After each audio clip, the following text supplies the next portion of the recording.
If Hanoi's imperial citadel could speak, it would tell us over 1,000 years of politics, war, and intrigue.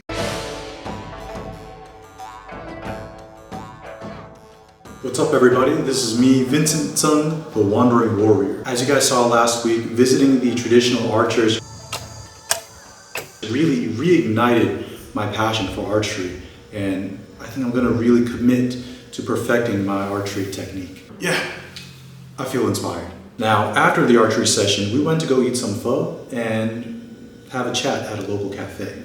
Afterwards, Zong Biezong and Nguồn they offered to take us to the Imperial Citadel of Hanoi, and it feels like an oasis of calm in the midst of this aggressive chaos of traffic swirling around it like a flood. Now, this gate is the Đoan.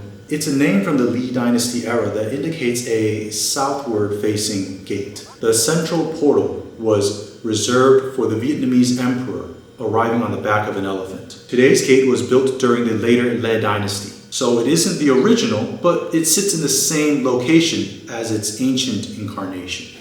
As Zong guided us around, explaining the significance of many often overlooked details of this place, I felt that this place has seen so much war, destruction, and rebuilding. It has had so many reincarnations. Legend has it that Li Daito, the first emperor of the Li Dynasty, saw a dragon ascending from the land here. So he chose this site to be where his imperial citadel would be located. The name Thăng Long means Ascending Dragon Imperial Citadel. And well, if this is a rising dragon, then it is a dragon that reincarnates and rises after war again and again and again throughout Vietnam's violent history. Yeah. Now, let's take a step back and get an understanding for this region. Asian mainland civilizations live off the grace and the richness of their rivers. They're like great dragons descending down the Himalayas and gifting the people with life-giving water, but also life-taking floods. Mighty waterways like the Yellow River, the Yangtze River, the Pearl River, the Red River, and the Mekong River. And here at the Red River's delta, the Vietnamese people as we know them were born. Born from farming together, building together, and fighting together. And with all this water, you can understand why Vietnam's capital is called Hanoi, within the rivers. In even earlier times, northeast of here was the power base of Ao Lak before about 1,000 years of Han Chinese dominion, during which successive Chinese regimes had this rough location as the center of administration over the Vietnamese people. Now, as we know, the Vietnamese people eventually threw off the Chinese imperial occupation, and these medieval Vietnamese, now heavily Sinicized, began to forge their own path. Now, ancient Hanoi was like a semi-aquatic city. Branches of the Red River surrounded it, and multiple lakes and ponds were all interconnected by a series of intricate dikes and waterways. During the golden age of the Li Dynasty, the Thăng Long Citadel was built with 3 distinct zones. 1, an outer defensive dike. 2, a middle defensive wall with fresh water, residences, and military training grounds. And 3, the innermost zone was the Forbidden City.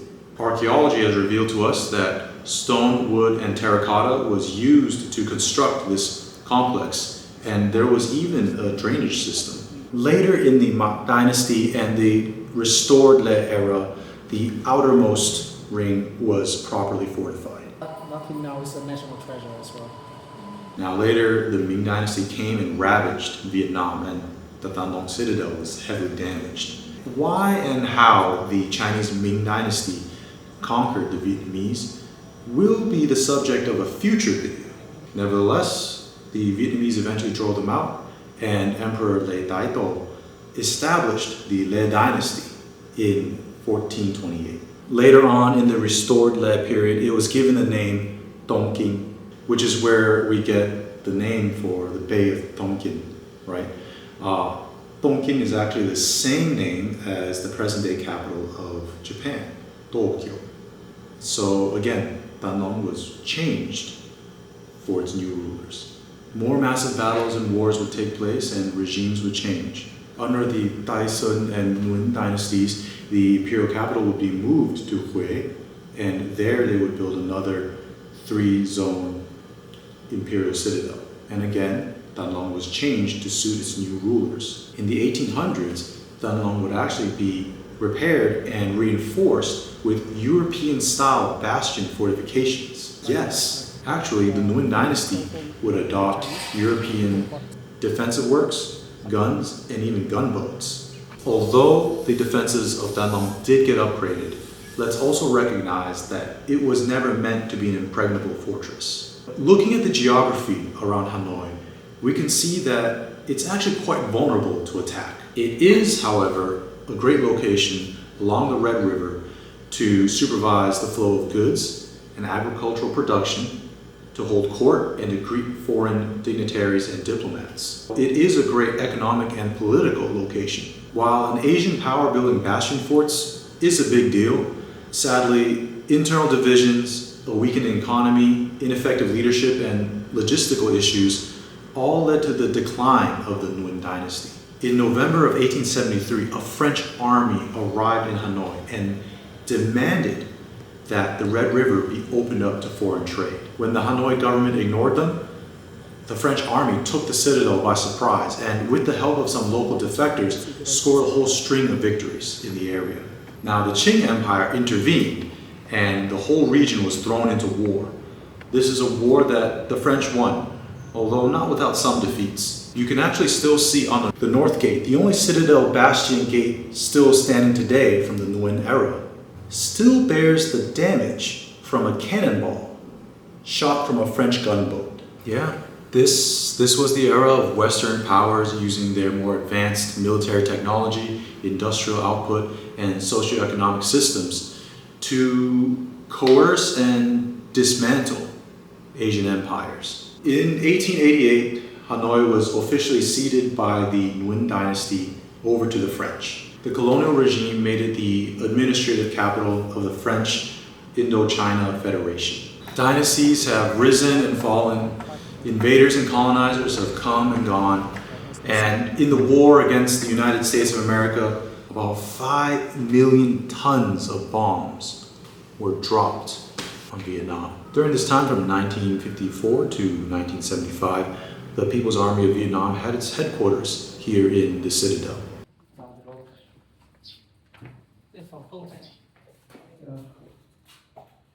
So we actually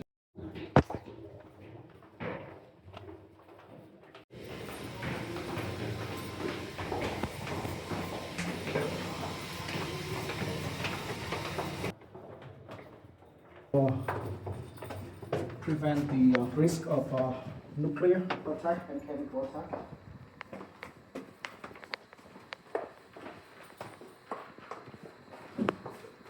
You have here and the picture of the guy who used to be in this guy are the high commands. Now, Thăng Long is being changed again, but it's no longer the imperial court of a Vietnamese dynasty, nor is it the headquarters of colonial occupation. Today it's being changed into a place that helps to collect and cultivate the knowledge of this citadel's role throughout Vietnam's history. It's now a place that houses relics and antiques and exhibits that help to facilitate the transmission of the understanding of history. It soon will be partially rebuilt to resemble ancient times, reflecting a modern view on the golden age of imperial Vietnam. So thanks to Dong Viet Dong for guiding my wife and I through the imperial citadel of Hanoi, teaching us so much about the place and about Vietnam's own path towards understanding her own history better. This citadel has been reincarnated so many times to suit the needs of the Vietnamese. Today, Vietnam is rising, and I have no doubt that she can become a prosperous nation.